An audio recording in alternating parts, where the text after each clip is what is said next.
നമസ്കാരം. ഈ തിരുവോണ സന്ധ്യയിൽ എല്ലാ സജ്ജനങ്ങൾക്കും സന്ധ്യാദീപത്തിലേക്ക് സ്വാഗതം.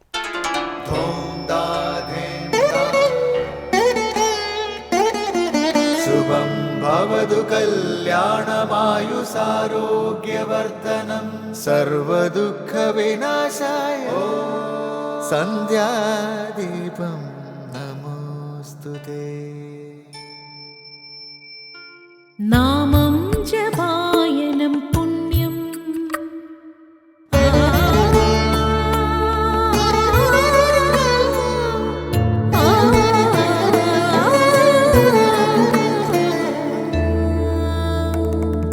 നാമം ജപായനം പുണ്യം നിരുപമദീപാങ്കുരം പോലെ സ്വരശ്രുതിലയവരമതുലം ദീവാങ്കണം മോക്ഷസംഗീതസാരം നീളും വഴിത്താരയിൽ ജീവതാരം മന്ത്രാലാപം മായാവിൻ നിൻ പ്രസാദം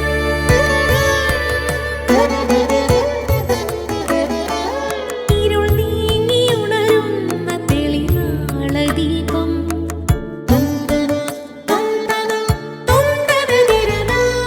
ഇരുൾ നീങ്ങിയുണരുന്ന തെളിനാളദീപം പ്രണവാമൃതം ചൊരിയുന്ന ദീപം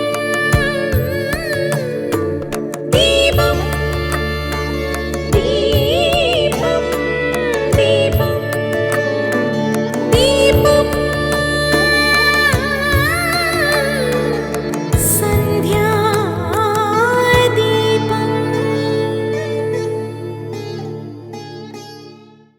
ഐക്യത്തിൻ്റെയും സ്നേഹത്തിൻ്റെയും നിഷ്കാമ ഭക്തിയുടെയും നിറവായ ഓണം ആഘോഷിക്കുകയാണ് മലയാളികൾ. ഭൂതഭാവി വർത്തമാനകാലത്തിൻ്റെ ഉത്സവം കൂടിയാണ് ഓണം. പോയി മറഞ്ഞ ഒരു നല്ല കാലം ജീവിതത്തിൽ ഇനിയും ഉണ്ടാകുമെന്ന പ്രതീക്ഷയിലാണ് നമ്മൾ ഓണം ആഘോഷിക്കുന്നത്. ഒരിക്കലും നശിക്കാത്ത ശുഭപ്രതീക്ഷയാണ് ഓണം പകർന്നു തരുന്ന സന്ദേശവും. ഇന്നത്തെ ഭാവനയാണ് നാളെ യാഥാർത്ഥ്യമായി മാറുന്നത്. ഓണം നാളത്തെ നല്ലതിനെക്കുറിച്ചുള്ള ഭാവനയാണ്. സമത്വമാണ് ഓണത്തിൻ്റെ സന്ദേശം. ബാഹ്യലോകത്ത് ഒരിക്കലും സമത്വം സാധ്യമല്ല. പക്ഷേ എല്ലാവരിലും ഈശ്വരൻ കുടികൊള്ളുന്നു എന്ന ബോധം വന്നാൽ സമത്വഭാവം വരും. സമ്പത്തിലും കഴിവിലും അസമത്വം ബാഹ്യലോക സ്വഭാവമാണ്. എന്നാൽ പരസ്പരം സ്നേഹവും പങ്കിടാനുള്ള ഹൃദയവിശാലതയും ഉണ്ടായാൽ എന്ത് കുറവുണ്ടായാലും അതൊന്നും ബാധിക്കാതെ നമുക്കും മറ്റുള്ളവരിൽ എന്നും പൊന്നോണം സൃഷ്ടിക്കാൻ സാധിക്കും. എല്ലാം നഷ്ടപ്പെടുമെന്ന് കാലേ കൂട്ടി അറിഞ്ഞിട്ടും മഹാബലി സത്യത്തിൽ നിന്നും മാറിയില്ല. മാത്രവുമല്ല, സത്യത്തിനായി എന്ത് ത്യാഗവും സഹിക്കാൻ അദ്ദേഹം ഒരുക്കവുമായിരുന്നു. എല്ലാം കൈവിട്ടു പോയപ്പോഴും അദ്ദേഹം ഭഗവാനോട് പ്രാർത്ഥിച്ചത് മറ്റുള്ളവരുടെ സന്തോഷവും ക്ഷേമവുമാണ്. ഭേദചിന്തയില്ലാത്ത മനസ്സിൽ എപ്പോഴും ഓണത്തിൻ്റെ സമത്വഭാവമാണ്. അത്തരമൊരു മനസ്സിലേക്ക് എത്തപ്പെടാനാണ് ഓണം നമുക്ക് പകർന്നു തരുന്ന സന്ദേശവും. ഒരിക്കൽ കൂടി എല്ലാവർക്കും ഓണാശംസകൾ നേരുന്നു. തുടർന്ന് ഗുരുവചനം കേൾക്കാം. അടിമയെപ്പോലെയല്ല യജമാനനെപ്പോലെ ജോലി ചെയ്യുക. സ്വാമി വിവേകാനന്ദൻ.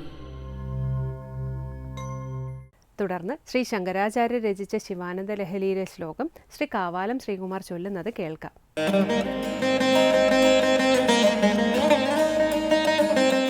യോഗക്ഷേമധുരന്ധരസ്യ സകല ശ്രേയ പ്രദോദ്യോഗിനോ ദൃഷ്ടാദൃഷ്ടമതോപദേശകൃതിനോ ബാഹ്യാന്തരവ്യാപിനഃ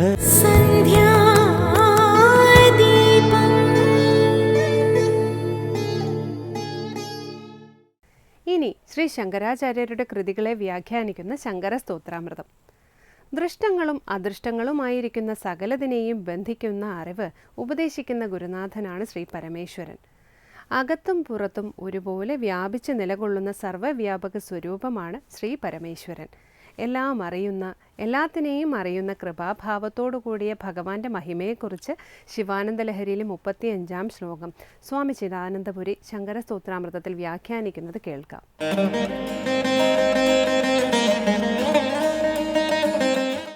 ശ്രീ ശങ്കരകൃതികളിൽ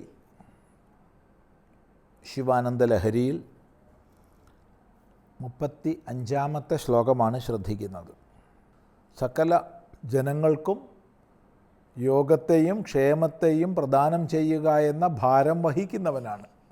യോഗം നേടാത്ത സമ്പത്ത് നേടുക, ക്ഷേമം നേടിയവയെ സംരക്ഷിക്കുക. ഈ യോഗക്ഷേമ പ്രദാനത്തിലൂടെ ലോകത്തിൻ്റെ മുഴുവൻ ശ്രേയസ്സിനെ നിലനിർത്തുന്നവൻ നീയാണ്.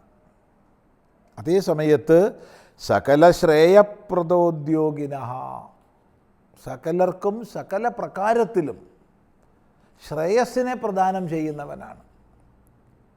ശ്രേയസ്സും പ്രേയസ്സുമാണല്ലോ മനുഷ്യന് നേടേണ്ടുന്നത്. പ്രേയസ് പ്രിയതമങ്ങളായ വിഷയങ്ങളുടെ സുഖത്തിൻ്റെ മാർഗം, പ്രേയസ്സാകട്ടെ ജ്ഞാനത്തിൻ്റെ, മോക്ഷത്തിൻ്റെ, നിശ്രേയസത്തിൻ്റെ മാർഗം. ഈ രണ്ടും പ്രദാനം ചെയ്യുന്നത് ഏകനാണ് എന്നല്ല.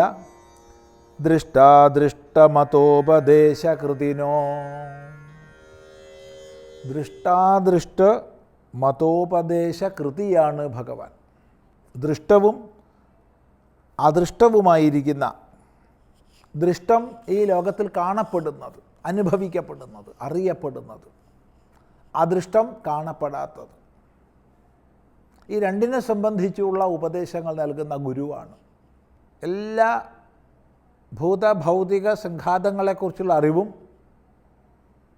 ദൃഷ്ടമെന്നുള്ളതിൽ പെടും. സാമാന്യമായി നമ്മൾ ഇന്ന് ലോകത്തിൽ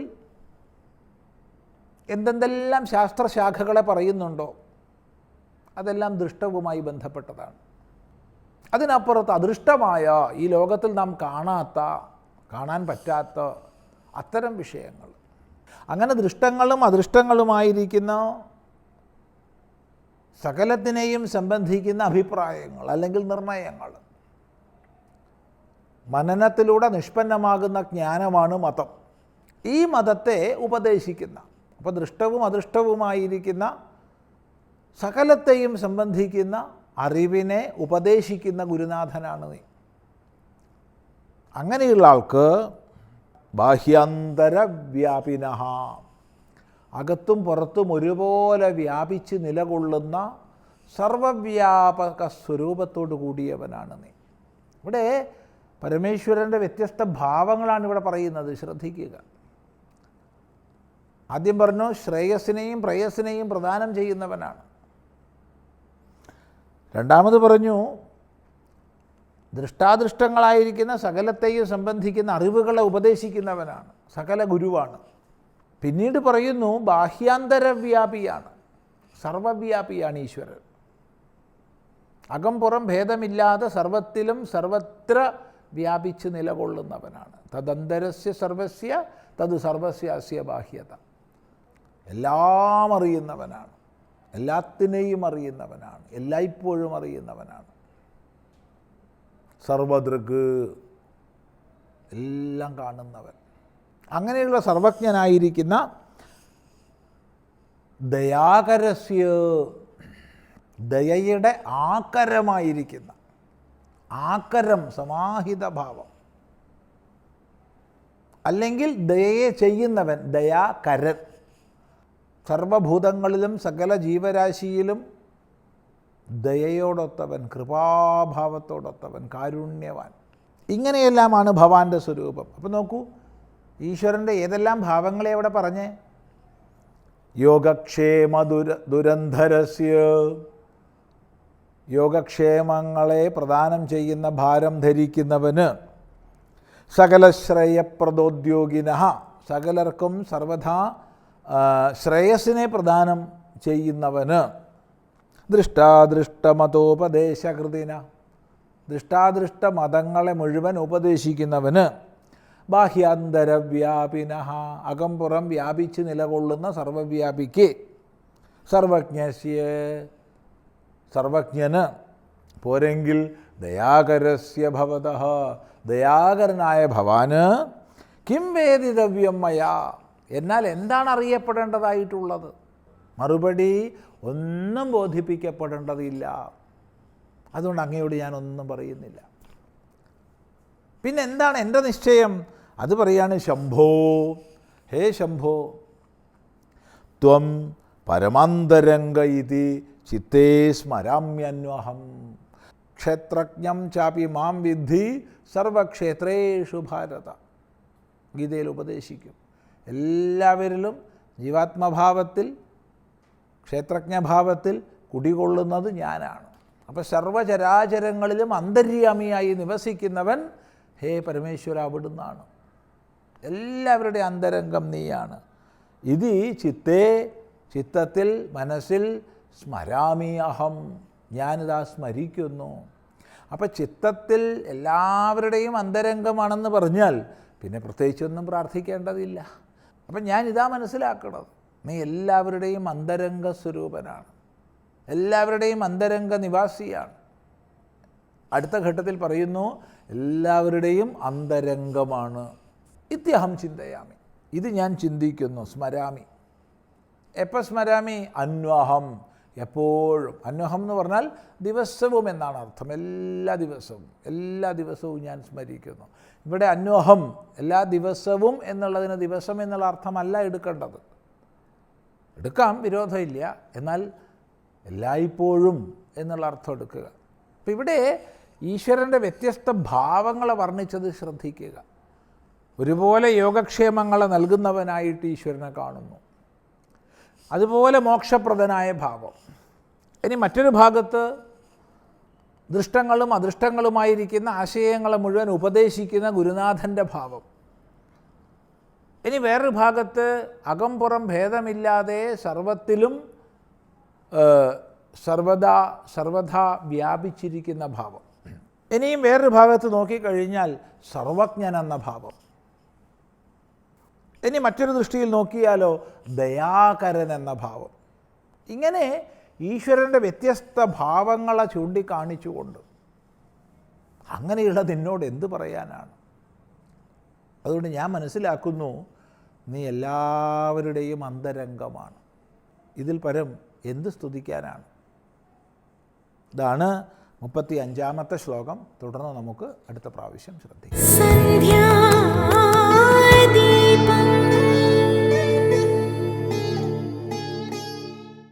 തുടർന്ന് വൈദിക ക്രിയകളെയും ക്ഷേത്രങ്ങളിലെ ആരാധനാക്രമങ്ങളെയും കുറിച്ചുള്ള ക്ഷേത്രങ്ങൾ സാധനാ കേന്ദ്രങ്ങൾ എന്ന സെഗ്മെൻറ്റിലേക്ക്.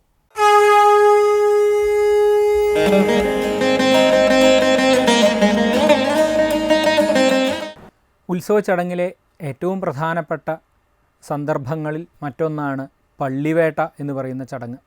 വളരെ പ്രാധാന്യമായ ഒരു ചടങ്ങ് തന്നെയാണിത്. ഉത്സവത്തിൽ 1-ാം ദിവസം തൊട്ട് ശ്രീഭൂതബലിയും വളരെ വൈശേഷികമായിട്ട് വിശേഷപ്പെട്ട ദിവസങ്ങളിൽ ഉത്സവബലിയും ഒക്കെ നടത്തി പരിവാരങ്ങളെ മുഴുവൻ പ്രസാദിപ്പിച്ച ശേഷമാണ് ആറാട്ടിന് തൊട്ട് തലേന്നാൾ വൈകുന്നേരമാണ് പള്ളിവേട്ട എന്ന് പറയുന്ന ഒരു ചടങ്ങ് നടത്തുന്നത്. ഗ്രാമബലിയോടുകൂടിയാണ് പള്ളിവേട്ട പല സ്ഥലങ്ങളിലും നടത്താറുള്ളത്.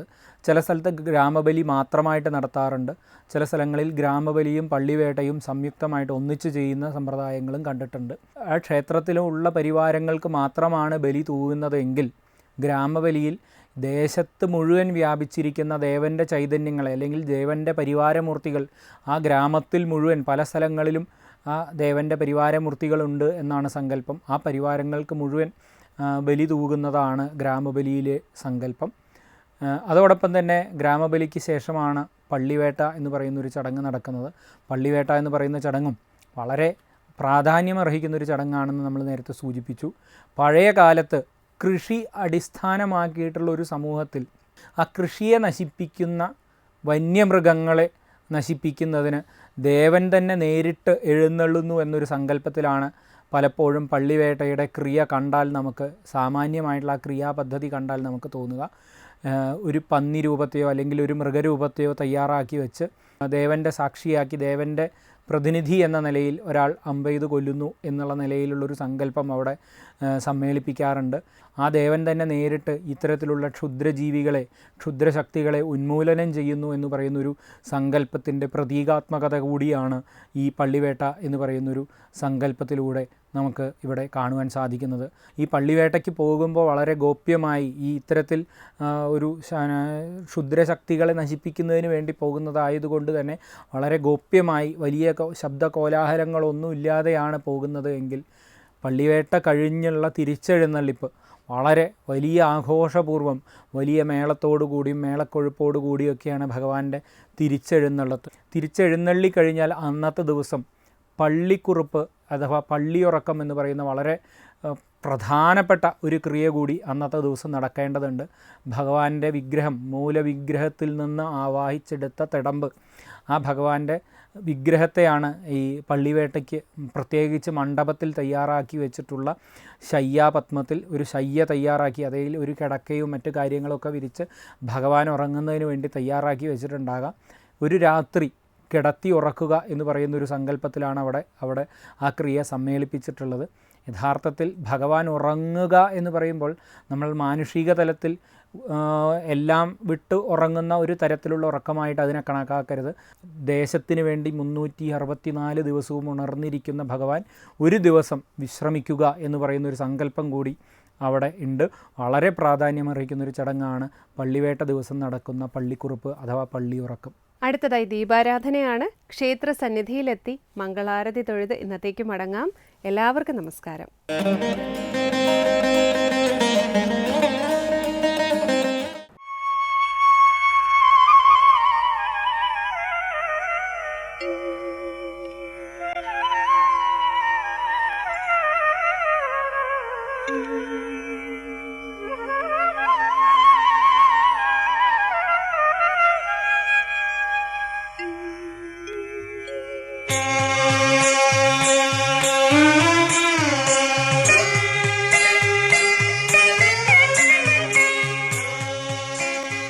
ഇത് ഓണാട്ടക്കരയിലെ ഗുരുവായൂർ എന്നു പേര് കേട്ട ഏവൂർ ശ്രീകൃഷ്ണസ്വാമി ക്ഷേത്രം.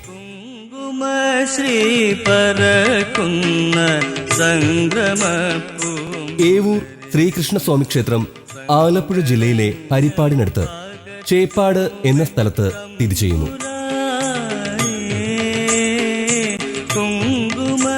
ഈ മഹാക്ഷേത്രത്തിന്റെ ഐതിഹ്യം ദ്വാപരയുഗവുമായി ബന്ധപ്പെട്ട് കിടക്കുന്നു.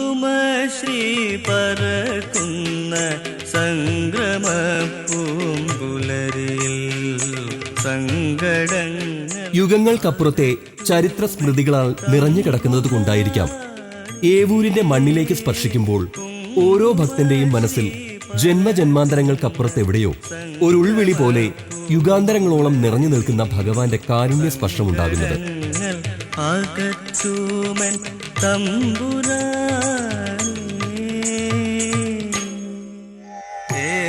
ശ്രീകൃഷ്ണദേവമംഗള ക്ഷേത്ര സന്നിധി തന്നിലായി ശ്രീഭൂതനാഥനാണ് ഏവൂരിലെ പ്രധാന ഉപദൈവം.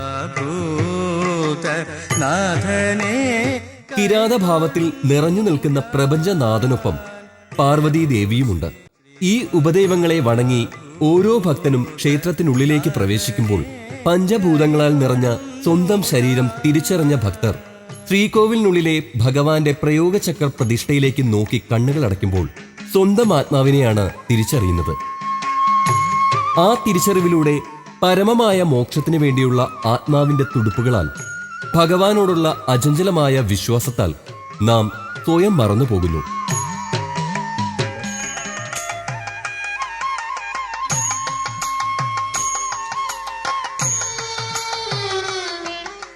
സർവകലാ വല്ലഭനായ ഭഗവാന്റെ കാലഘട്ടത്തിൽ നിർമ്മിക്കപ്പെട്ട ഏവൂർ ക്ഷേത്രത്തിലെ ആചാരാനുഷ്ഠാനങ്ങൾ ഭക്തിയിൽ മാത്രമല്ല, മറിച്ച് കലയിലും സംഗീതത്തിലും ആത്മജ്ഞാനത്തിന്റെ സങ്കേതങ്ങളായും നിലനിൽക്കുന്നു.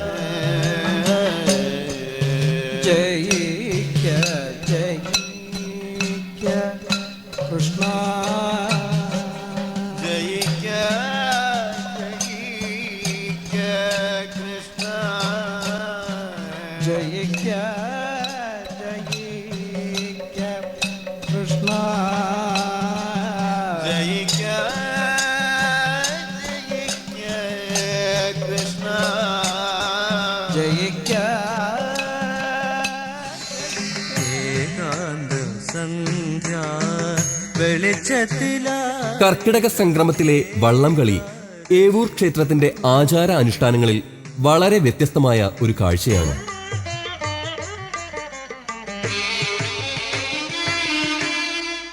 ഏവൂർ പാടത്തു നിന്നും പുഴയിലൂടെ ഭഗവാനെ എഴുന്നള്ളിച്ചു കൊണ്ടുള്ള യാത്ര ഈ പുഴയുടെ അങ്ങേക്കരയിൽ നിന്നും താളമേളങ്ങളുടെ അകമ്പടിയോടെ വഞ്ചിപ്പാട്ടിന്റെ താളത്തിൽ അലങ്കരിച്ചു കൊണ്ടുവരുന്ന വഞ്ചികൾ പത്തിയൂർ ദേവിക്ക് മുന്നിൽ കാഴ്ചാദ്രവ്യങ്ങൾ സമർപ്പിച്ച് ചെറിയ തോടുകളിലൂടെ മറ്റു കരകളിലെ സ്വീകരണങ്ങൾ ഏറ്റുവാങ്ങിക്കൊണ്ട് ക്ഷേത്രത്തിൽ തിരിച്ചെത്തുന്നു.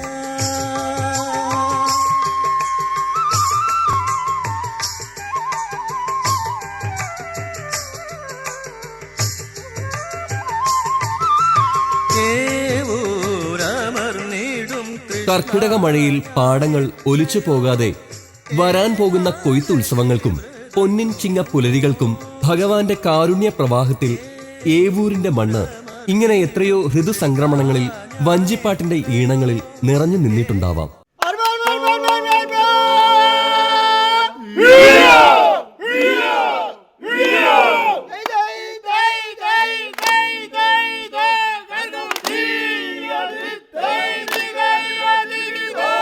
ഇന്നും വഞ്ചിപ്പാട്ടിന്റെ ഒരു പാരമ്പര്യം ഏവൂരിന്റെ തലമുറ കെടാതെ സൂക്ഷിക്കുന്നതും നമുക്ക് കാണാൻ കഴിയും.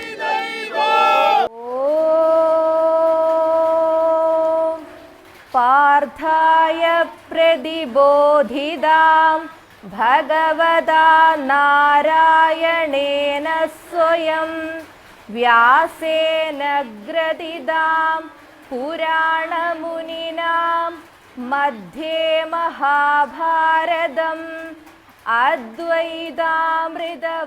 മാറുന്ന കാലഘട്ടത്തിലും പൈതൃകങ്ങൾ ഒന്നും നഷ്ടപ്പെടാതിരിക്കുവാൻ ഭഗവാന്റെ അവതാര കഥകളും ലോകത്തിന് മാതൃകയായി നിലനിൽക്കുന്ന ഭഗവത്ഗീതയുമൊക്കെ യുവതലമുറയിലും ആത്മീയ ജ്ഞാനമുണ്ടാക്കുവാൻ വേണ്ടി ക്ഷേത്ര ഭാരവാഹികൾ നാരായണീയവും ഗീതാ ക്ലാസുകളും ഇന്നും തുടർന്നുകൊണ്ടേയിരിക്കുന്നു. 100-ൽ പരം വർഷങ്ങളായി ശ്രീ മഹാഭാഗവത സപ്താഹ യജ്ഞവും നടത്തിവരുന്നു. ഭാരത തൈലപൂർണ പ്രജ്വാലിതോ ജ്ഞാനമയ പ്രദീപം. ക്ഷേത്രത്തിന്റെ ബലിക്കൽ പുരയിൽ രാമായണ കഥയും കിരാതൻ കഥയും നമസ്കാര മണ്ഡപത്തിൽ ഭാഗവത കഥയും ദാരുശില്പരൂപത്തിൽ ആലേഖനം ചെയ്യപ്പെട്ടിരിക്കുന്നു.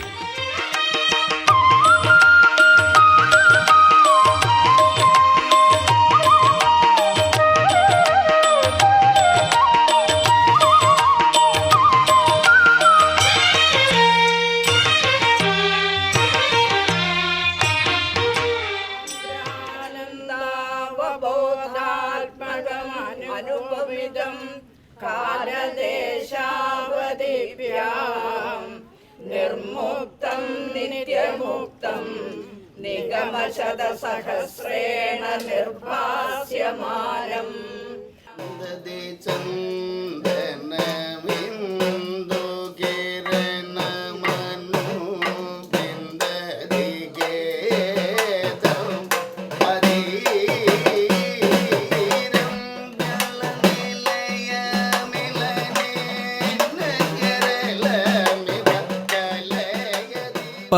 പറഞ്ഞാലും തീരാത്ത കഥകൾ കൊണ്ട് ഏവൂർ നിവാസികൾ നമ്മളെ യുഗങ്ങൾക്കപ്പുറത്തേക്ക് യാത്ര ചെയ്യിക്കുമ്പോൾ ഒടുവിൽ തിരിച്ചു വരാൻ കഴിയാത്ത വിധം നമ്മളൊരു വൃന്ദാവനത്തിലകപ്പെട്ട് ഭഗവാന്റെ മുരളീനാദത്തിൽ അലിഞ്ഞു ചേർന്ന് ദ്വാപര നിലാവിൽ പരമാനന്ദത്തിൽ ലയിക്കുമ്പോൾ ഈ ജന്മത്തിലെ കർമ്മങ്ങളിലേക്ക് കലികാലം നമ്മളെ മുട്ടി വിളിക്കുന്നു.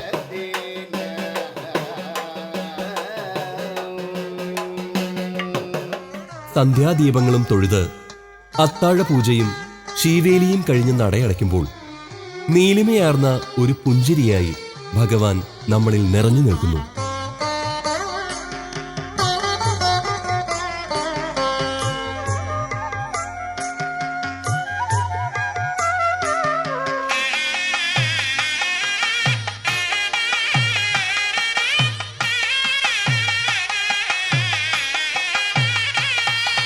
ചെറുവിരൽ തുമ്പിനാൽ പണ്ടുമേ ഗോവർദ്ധനഗിരി പൊക്കിയില്ലേ കണ്ണായ ഊരിൽ വാഴുന്ന ഭഗവാനേ. തിരികെ നടക്കുമ്പോൾ ഏവൂരിലേക്ക് വീണ്ടും വീണ്ടും മടങ്ങിയെത്തുവാൻ, ഭഗവാന്റെ ദർശന പുണ്യത്തിൽ അലിഞ്ഞു ചേരുവാൻ ആത്മാവ് കൊതിച്ചുകൊണ്ടേയിരിക്കും.